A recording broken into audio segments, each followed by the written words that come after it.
welcome to the preview of Journey Fellowship. How about that? That's awesome. Yeah, we are. I see your shirt. You sit back a little bit so people can see. Nice. Got some swag. Love it. That's the. What do the kids say? That's your fit. The fit for today is your Journey Fellowship sweatshirt. Yeah, we're learning new things here. I had no idea you were so hip. I'm not, but I do follow things on TikTok, and those people are hip like you don't believe, man. This is true. This is true. Yeah, for sure. But so things have happened. We had a great last week was life altering, and I'm just talking about the buffet, the food. That potluck was amazing. It really was. Breakfast for lunch, that's the way to go. I can't say that we're going to do this, but I would definitely vote for always doing breakfast for the potluck, because there is some talented people that can make some amazing breakfasts. Yeah. Here's my commitment. If we do it again, bacon. Okay. Just a tub of bacon. Let's see if we can make that happen. What do you think? There you go.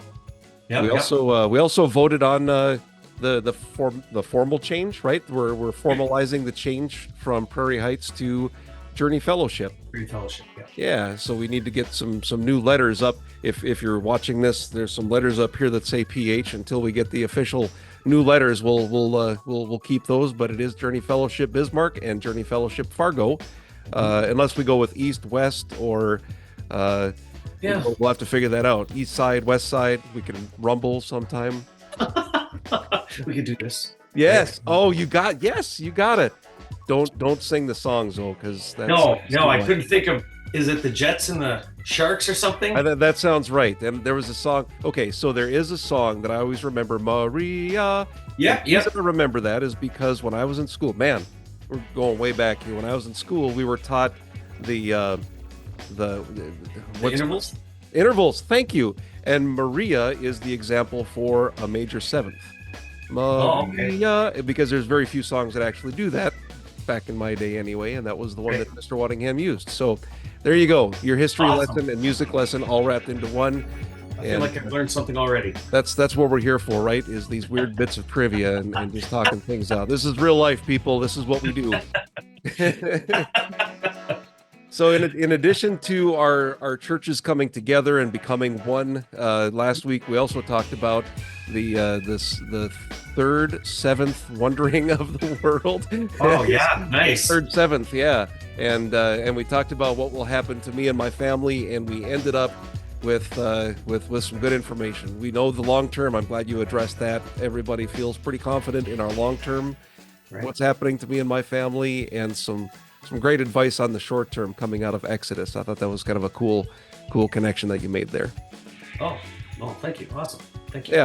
Yeah. And maybe not quite as practical as the week before, but I still took some things to live with. Okay, good. Yeah, I'll moving forward, I don't. Yeah. Yeah, I guess as far as practicality goes, I kind of like those practical messages, and I like to think that I allow the Holy Spirit to flow through, and every once in a while, he gives us some good life lesson stuff. So thank you. That was this is really actually a very interesting series for me, just in like this week. I'll just jump ahead if that's okay. Let's do it. Yeah, this week we're looking at why is there suffering. So that's one of the big questions. That's a big one. You just gave me chills. We're going to talk about that. Yeah. And so, no spoiler alert or anything. I mean, anybody that on a lot of these questions, actually, I would feel pretty comfortable saying on all 7 questions, if you've spent some time in church, even a little bit of time, the Bible does answer all these. So, why is there suffering? The short answer is sin. Sin is why there's suffering. Mm-hmm. And it's not that that's not an acceptable answer. I think what we'll do this Sunday, we'll just dig in a little bit as to how sin creates the suffering and where it all starts. And most people, in the church world know that it started with Adam and Eve and the tree of knowledge and good and Satan. So if we're gonna pinpoint it and point one finger, it has to go squarely to Satan. But what most people do and we've probably done this too, maybe even this week, is we lash out at God because He's allowing it. Mm-hmm. So really, I think one of the ways we can, instead of why is there suffering, I think what people maybe are asking is why is God allowing the suffering? Yeah.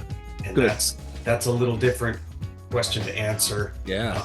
But we go back to, and I would encourage anybody that wants to kind of read ahead a little bit and get a little bit of context. You can definitely read Genesis 1. There's nothing, but Genesis 2 and 3 is where man comes into play, and Genesis 3 is where Satan comes into play. And anyone that wants to read, I would say just read the first 3 chapters of Genesis. It's a good refresher, a good reminder on how everything started and how God is in control. And I think what's really, really important to remember, and this is tough to hear sometimes, and it's tough to admit sometimes, that God does know what's going on, and He's either allowed it or He's allocated it. And then some of the stuff we'll talk about are some of these horrific things that happen to people. Nobody has to stretch their imagination to figure out horrific things that are happening to people. Yeah, I mean, God is allowing that. So we're gonna talk about why God allows that and where that comes from. Because it's not God doing these horrific things. It's Satan. It's evil, and it's humans that are doing these horrific things, but God does allow it, and we're gonna dig into that. That's some raw and deep stuff, man. I'm looking. I like to get into those conversations, so I'm excited to hear the message. I know you're in Bismarck again this week. Is that right? This week it'll be on screen. Oh, you're good. Okay, we've got the big head Karl. Good. Yep. So we've got that, and I know we've got some music getting lined up, and let's see, it's the 4th week, so just a good week to show up and have some fellowship. Usually there's treats, so it's a good reason. Now in Bismarck we have Sunday school at 9:30 on Sunday, and then the service is at 10, and in Fargo the service is at 10 o'clock.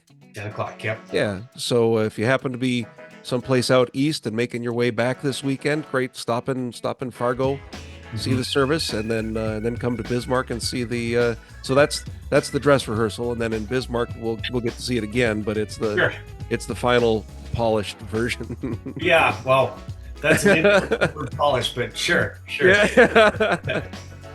All right, well, that's I think that's all we have to talk about this time around. I appreciate your time, Karl, letting us know what's coming up.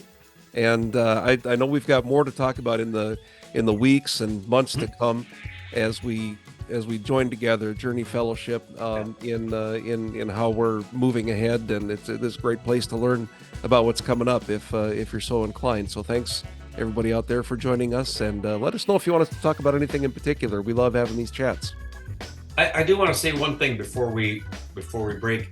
I just want to thank you because you brought it up, and I want to thank you for your time and talents, skill, whatever it is. For serving in this way. I mean, you're on the worship team. You do that. You just do a lot for our church, and I really, really appreciate that. And I know sometimes volunteers go kind of unsung, and I want to make sure that you're not one of them that does. So I just want to thank you very much for what I appreciate it. All right, thank you, and you're welcome. So that's a great way to wrap it up, because I get uncomfortable with compliments. So we're just going to say we're Midwesterners. We tend to look at our feet, right, when that kind of thing happens. But it honestly, so in all reality, I love the fact that we can do things like this, and that anybody in the church is able to participate and give back a little bit, and that's what this feels like to me. So I appreciate the opportunity, and I'm sure we'll see everybody on Sunday, okay? Take care.